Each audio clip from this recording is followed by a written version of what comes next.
Okay, we have a test here. What we're trying to do is gain height with the rotor. One of the things that we've found that we can do in the past is have the magnetic metal slope up. In this case, it's sloping up about 3.5 inches. We've already seen this, and the surface of this is flat. When the rotor is sucked in, you can kind of go to the, up that 3.5 inches, but as it approaches the top, it runs out of momentum. So I've been looking for a different method of gaining height and still try to keep that momentum up. Okay, here's what I've done is, this is all steel straps. I've seen a couple of the other videos, but this is with step stairs design. And what I was able to find out is that in 8.5 inches from here to here, I can actually raise the rotor 4.5 inches and still give it plenty of momentum to go down the track. So this design really helps minimize this really long run, and where we run out of energy climbing it. This helps us to get up to a height and maintain the energy. Put the top on it here. Okay, so we're at tabletop height here. We're actually going to bring it up. You can see that we can it just jumps up that height there and continues on down the track like it normally would, except we start out with height. It works very well. But one of the things that I found is that this actually needs to be a broken part of the track. And in other words, if I put this section at the end and try to raise it again, I've not had much luck with that. But to start out with, we can get even more height than this actually. But this seems to work really good, which since I'm able to go up a certain height here very quickly, led me to look at another track design, which looks like it might have closed loop possibilities. So let's take a look.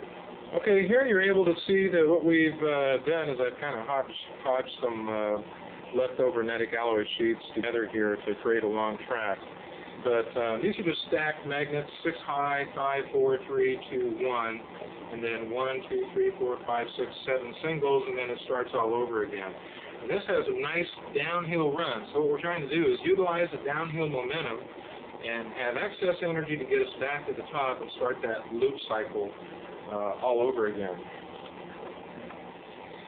Okay, there we can see we kind of got this track set up here. It actually will drive all 3 rotors. So we've seen earlier the single donut magnets with the filigree rod in the middle. There's that rotor. There's this rotor with a 6-inch disc magnet inside a 1-inch PVC pipe for weight. It'll drive that one. But the best one, of course, is just plain old 1-inch disc magnet stacked 5D. So we can see that this actually just does really quite well. This is with the, first of all, with the donut magnet. We can see that it just goes up one, right down, continues that same process. Here's with this rotor here.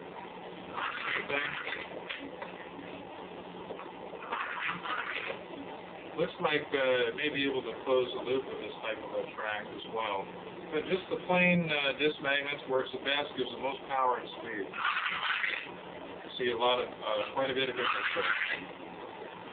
The hardest part of making this was putting the top on, which is 1/4-inch pulley, getting a heat gun to bend it in exactly the right shape to get this to match real nice. But just something more to think about. Might try a little bit later and link some more of these tracks and do 180-degree turns.